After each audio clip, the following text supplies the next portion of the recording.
Last time చెప్పాను దివ్యమాన్ బాలకు మళ్ళా కూడా ఈ పాఠం చెప్పడం ఏంటమ్మా. मगध की राजधानी पाटलिपुत्र में राजदरबार का मुख्य अన్నాడు. सम्राट पद्मानंद को सुसज्जित हिंसा सिंहासन पर बैठे हैं. सभी अधिकारी तथा दरबारी अपने अपने स्थानों पर विराजमान है. दरबार दर्शकों से भरा हुआ है. एक और लोहे का बड़ा सा पिंजरा रखा है. पाटलिपुत्र मगध राजधानी पाटलिपुत्రంలో మహాపద్మానంద అనేటువంటి ఒక మంచి రాజు ఒకడు సింహాసనం మీద కూర్చొని ఉన్నాడు. ఆయన అందరూ కూడా కొలువు తీరు ఉన్నారు. ఆస్థానం మొత్తం కూడా అందరితో కొలువు తీరుంది.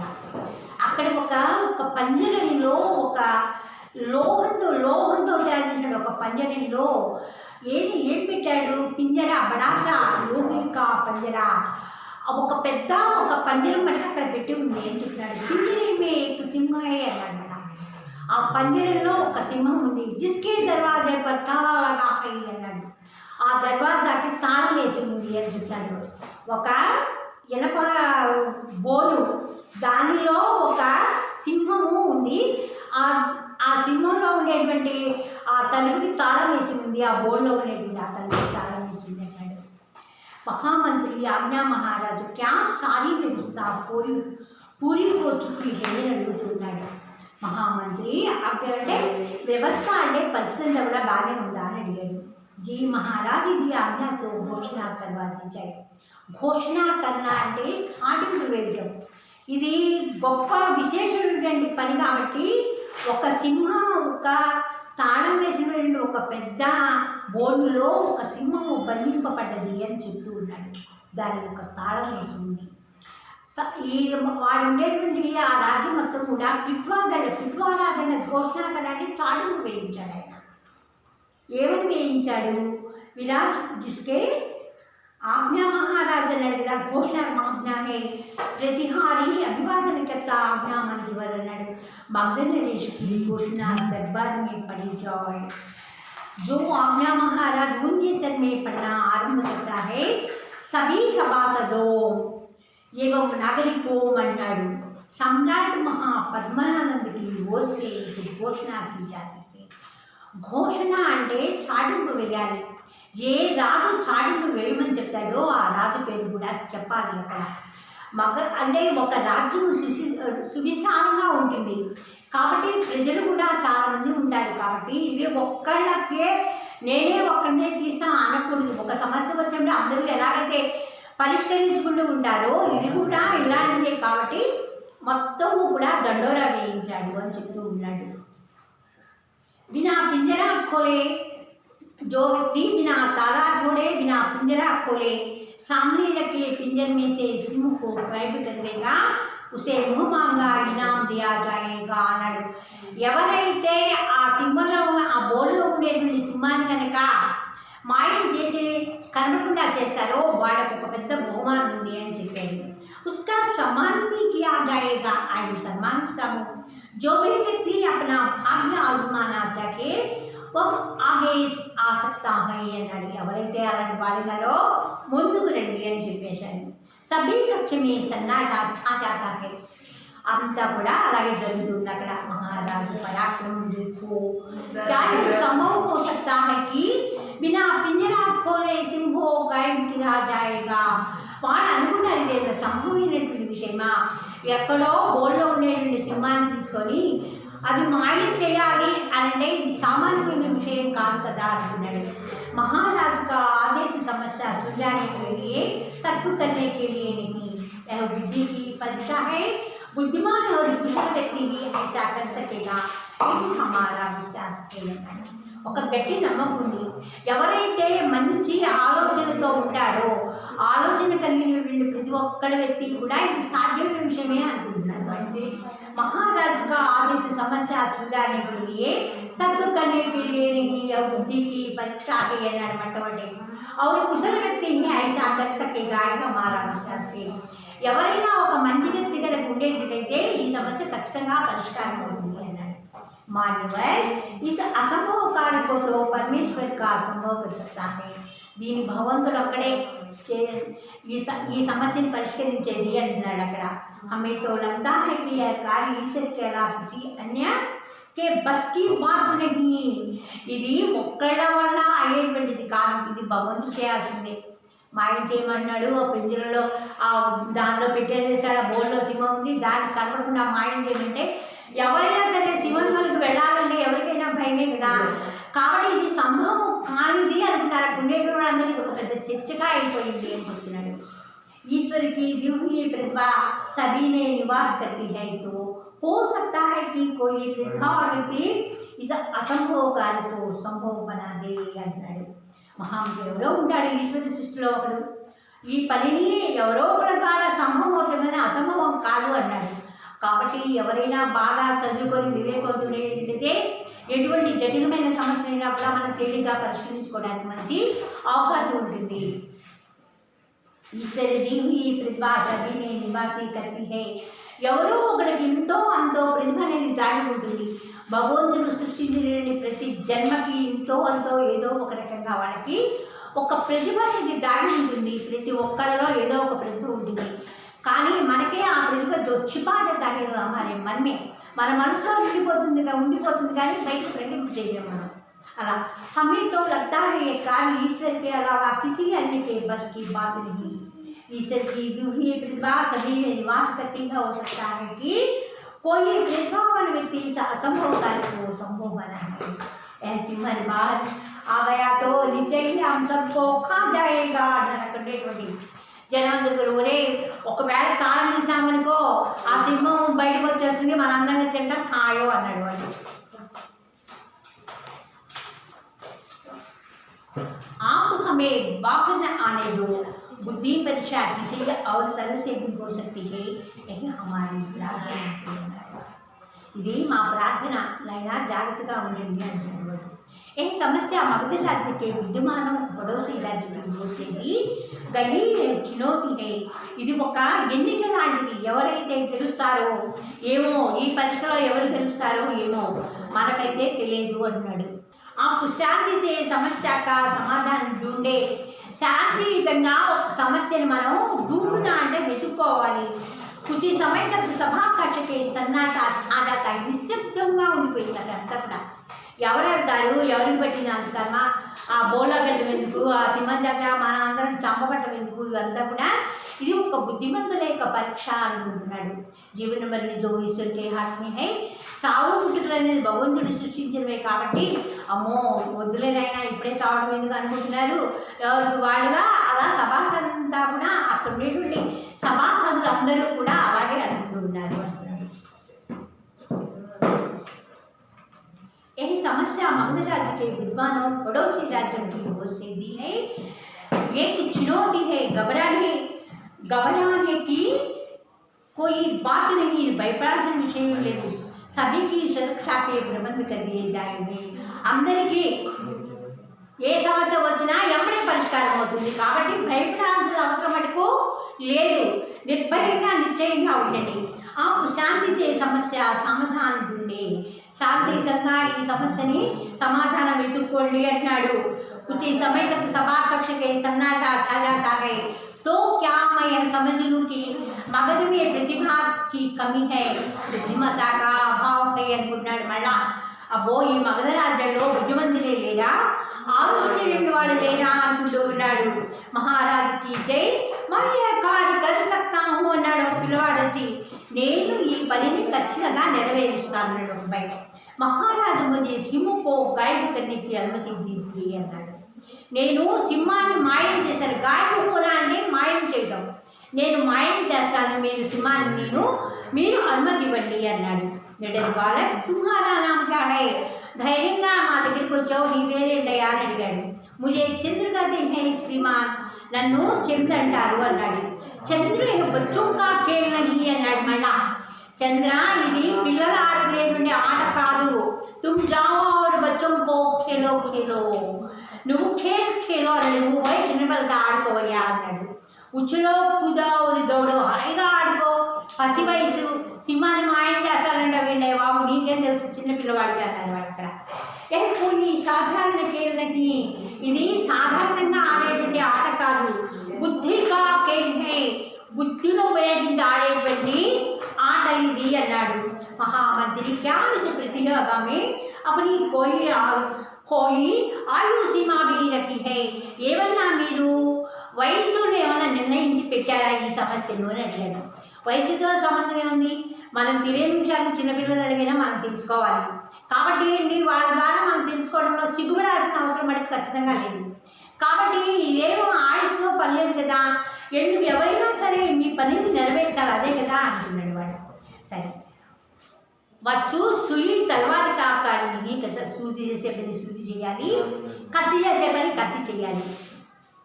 కత్తి బట్టలు కుట్టలేదు, సూది మటుకు చిరిగిపోయిన బట్టలు కుట్టేటువంటి శక్తి దానికి ఉంటుంది. వాళ్ళని చంపేటువంటి శక్తి ఒక కత్తిగా ఉంటుంది. కాబట్టి ఎవరి పని వాడు చేసుకోవాలి. కాబట్టి ఒకరి పనిలో ఒకరికి ఆటంకం కలుగుతుంది. మహోదయతో తలవారికి సుయి కాస్తానికి ఏ శక్తి అన్నాడు మళ్ళీ.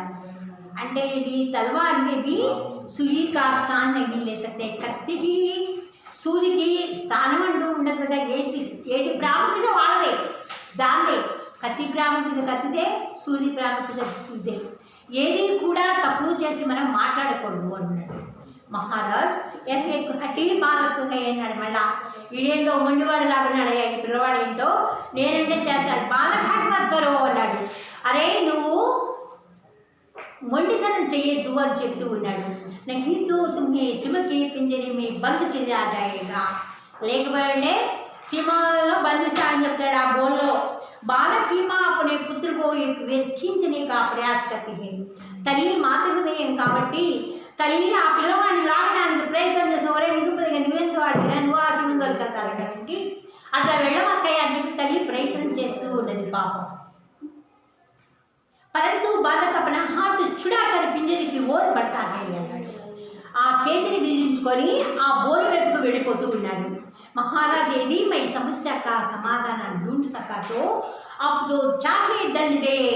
ఈ సమస్యకు నేను గనక పరిష్కారం గనక లభించకపోతే నా ద్వారా నన్ను మీరు ఏ శిక్ష విధించినా నాకు ఎటువంటి అసలు నేను అన్నీ అన్నను, మీరు ఏ శిక్ష అయినా విధించండి నాకు అని చక్కగా చెప్పాడు ఆ పిల్లవాడు. मुझे पिंजरे के पास जाने की अनुमति दीजिए అన్నాడు. ఆ పంజరం దగ్గరికి వెళ్ళే అనుమతిని నాకు ఇవ్వండి అన్నాడు. నేను కనుక సింహాన్ని మాయం చేయకపోతే మీరు ఏ శిక్ష విధించినా ఆ శిక్షకు నేను కట్టుబడి ఉంటాను అని చెప్తున్నాడు ఆ చిన్నపిల్లవాడు. తల్లి మటుకు మారం చేస్తోంది, చెయ్యి రాగుతోంది. ఆ పిల్లవాడు తల్లి చేతిలో ఒక విధిని విధించుకొని సింహం బోధనకి వెళ్ళాడు. అప్పుడు రాజు అన్నాడు, నేను కనుక ఈ పని నా వల్ల సాధ్యం కాకపోతే నేను మీరు వేసే శిక్షకి ఖచ్చితంగా రుణపడి ఉంటానా అంటారు. నేను ఆ శిక్షకి నేను అర్హులై మీరు ఏ శిక్ష వేస్తే ఆ శిక్ష నేను పొందుతాను అంటున్నాడు. मुझे पिंजरे के पास जाने की अनुमति दीजिए. खुशी से जा सकते हो नव्వుతూ వెళ్ళాడు. बालक पिंजरे के पास जाकर सिंह को जाल से देखता है. సింహము ఒక శ్రద్ధగా చూస్తున్నాడు పిల్లవాడు అని చెప్తూ ఉన్నాడు. अपनी बुद्धि लड़ाता है. सिंह का रहस्य जान लेता है. సింహం యొక్క రహస్యం తెలిసిపోయింది వాడికి. అటు ఇటు కలయి చూస్తూ ఉన్నాడు సింహాన్ని. సింహము జాడని కనిపెట్టాడు, ఇదేంట్రా అసలు ఏంటి అని. దర్బార్ మే సభీ చికితూ ఒక్కరి దగ్గరకి అక్కడ ఆస్థానంలో ఉండేటువంటి అందరూ కూడా ఆశ్చర్యపోయి చూస్తూ ఉన్నారు అక్కడ అని చెప్తూ ఉన్నాడు. సబ్కే కుతూహలతకి ఆగే క్యా హోనే వాళ్ళకి ఇంకేమవుతుందో ఓమో ఈ పిల్లవాడేంటి పసి వయసు ఆ బోన్ దగ్గరికి వెళ్తున్నాడు, ఏమైనా జరగడానికి జరిగితే ఇంకేమైనా ఉందా అసలు అని చెప్పి వాళ్ళలో వాడే ఆశ్చర్యపోతున్నాడు. కానీ పిల్లవాడు దగ్గరగా ఆ పంజరం దగ్గరికి వెళ్ళడం అనేది జరిగింది అని చెప్తున్నాడు.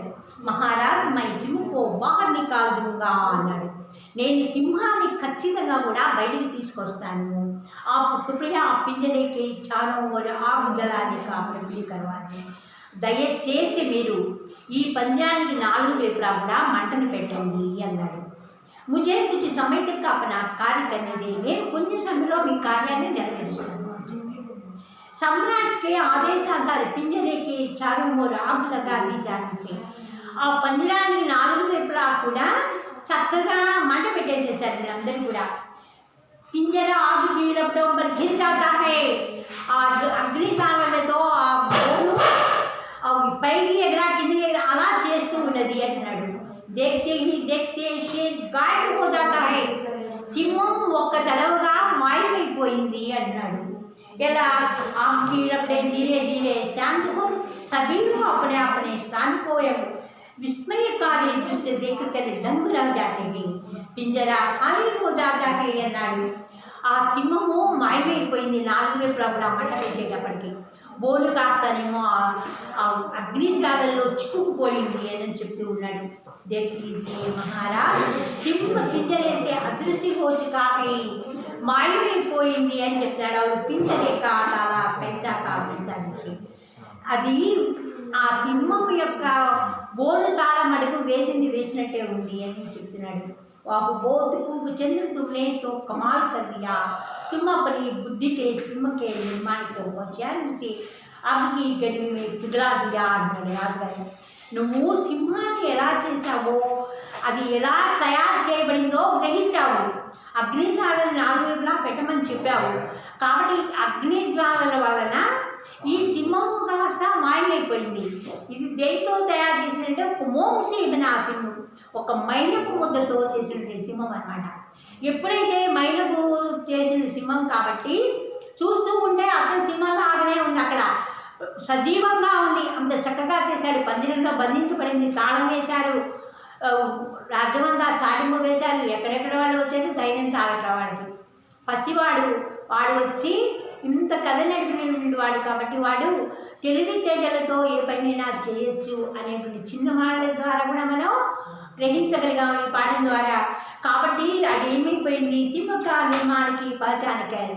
ఆ సింహాన్ని ఎలా నిర్మించాలనేటువంటి గుర్తుపెట్టి ఉసే ఆకి గర్మి మే పిఘలా దియా, మంటతో అంతా కూడా పిఘలన అంటే మాయమైపోతుంది. ఎక్కడికక్కడ మైనం కాబట్టి ఎక్కడికక్కడ కరిగిపోయింది. సింహం కూడా మాయమైపోయింది. వేసిన తాళం వేసినట్టే ఉంది, అలాగే ఉండాలని కూడా చెప్పాడు ఆయన. కాబట్టి బుద్ధిమాన్ పాలకంటే తెలివితేటలో చిన్న పెద్ద అనేది ఏమీ ఉండదు. ఎంత పెద్దవాళ్ళమైనా ఒక్కొక్క తడవ మనకి ఆలోచన రాకపోవచ్చు. పసిప్రాయానికి ఆలోచన వచ్చినా కూడా అరే వీడేంటి ఇంత మంచి మనసుతో మనకు ఒక ఆలోచించడానికి ఇలా మంచిదా చెడ్డదా అని పిల్లల్ని విసుకోకూడదు. విన్నాము ఏమైంది, వింటే మంచిదనిగా మనకి. కాబట్టి ఏంటి, ఇలా వినడం వల్ల కూడా మంచి జరుగుతుంది. పిల్లల మాటలు కూడా మనం ఎందుకు వినకుండా పోవాలి, ఏం చెప్పాడో ఆలోచిద్దాం, దానిలో మంచి ఉందో చెడ్డే ఉందని. ఇంతమంది రాజులు రాజ్యం కదిలి వచ్చినా కూడా రాని ఆలోచన ఒక పసివాడికి వచ్చి ఆ చంద్ర అనేటువంటి వాడికి చక్కగా ఆ పంజరం అలాగే ఉంది, వేసిన తాళం వేసింటే ఉంది. ఒక్క ఆ ఉండేటువంటి ఆ సింహం యొక్క బొమ్మ మటుకు మాయమైపోయింది అని చెప్తున్నాడు. కాబట్టి బుద్ధ్యానుసారంగా ఏ పని చేసినా కూడా ప్రపంచంలో మనకి మంచి జరుగుతుంది కానీ చెడు జరగదు అని చెప్తున్నాడు.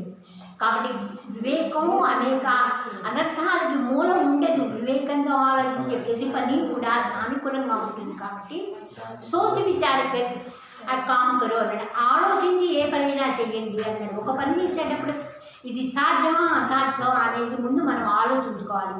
ఇది సాధ్యమే అంటే ఒక అడుగు ముందుకు వేయాలి, ఇది అసాధ్యం అంటే ఒక అడుగు వెనక్కి తగ్గుతాం. అంతే తప్పితే ఆలోచించి మటుకు ఏ పనైనా చేసుకోవాలి. ఆలోచన చేస్తేనే ప్రతి పనిలో కూడా మనం ముందుకు రాణించగలుగుతాం. కాబట్టి వివేకమే మనకు వినయాన్ని నేర్పుతుంది అని చెప్తున్నాడు. అంటే ఆలోచించి ఏ పని చేసుకున్నా కూడా ఆ పని సఫలీకృతం అవుతుంది అని చెప్పి బుద్ధిమాన్ మార్గం ద్వారా మనకి తెలియజేస్తున్నారు. దీనిలో క్వశ్చన్ రాస్తున్నాను చూడండి.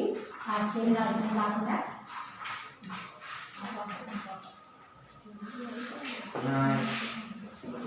అలా రాత్రి ఇంట్లో 3 క్వశ్చన్లు ఇచ్చాడు. టెక్స్ట్ బుక్ టీవీ అనే టెక్స్ట్ బుక్ పేజీ నెంబర్ 50 ఉంది. 51 మొట్టమొదటి రాసుకోండి.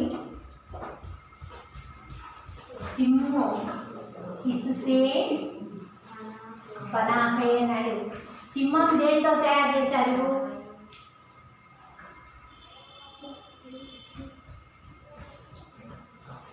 ఒక మైనంతో చేశాడు సింహాన్ని. తర్వాత రెండోది చూడండి, బాగా చంద్రుని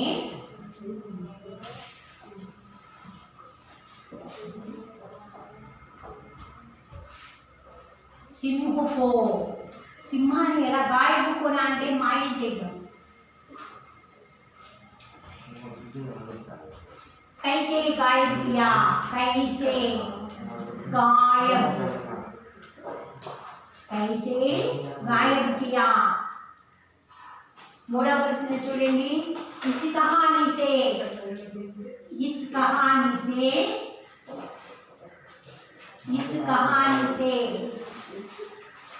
क्या शिक्षा मिली है, ఏం నీతి నేర్చుకున్నాము. क्या शिक्षा मिलती है, శిక్ష అంటే నీతి, ఏ నీతి నేర్చుకున్నాము అని అడుగుతున్నాడు. మూడు ప్రశ్నలు చూసుకొని జాగ్రత్తగా. సింహ గిస్సే బలాహే, సింహాన్ని దేంతో తయారు చేశాడని ఒక ప్రశ్న ఇచ్చాడు. సెకండ్ ప్రశ్న బాలకృష్ణ సింహం కైసే గాయబ్ కియా, ఎలా మాయం చేశాడు సింహం బొమ్మలని ఒక ప్రశ్న ఇచ్చాడు. మరి ఆ మూడవ ప్రశ్న ఇస్ కహానీ సే క్యా శిక్ష మిల్తీ హై, ఈ కథ ద్వారా మీరు నేర్చుకునేటువంటి నీతి ఏంటి అనేది కూడా ఇచ్చాడు. అంటే ఆలోచించే విషయంలో పెద్ద జ్ఞానంలో వివేకం ఉంటే చాలు అని చెప్పి ఈ పాఠం ద్వారా మనకు గ్రహించింది. ఈ విషయం కొత్త విషయం అన్నమాట. అంటే మేధస్సులో చిన్న పెద్ద అంటూ ఏముండదు, ఎవరి ఆలోచనలు వాళ్ళకే ఉంటాయి. చిన్న పిల్లలే అని చెప్పి మనం కష్టం కొట్టకూడదు. ఆ విషయంలో ఆలోచన జ్ఞానాన్ని పెంపొందించాలంటే పిల్లలు చెప్పింది కూడా మనం వినాలి. వింటేనే మనకి వాళ్ళలో ఉండే ప్రతిభ ఏముందా ఏంటి అనేది తల్లిదండ్రులు కూడా తెలుస్తుంది.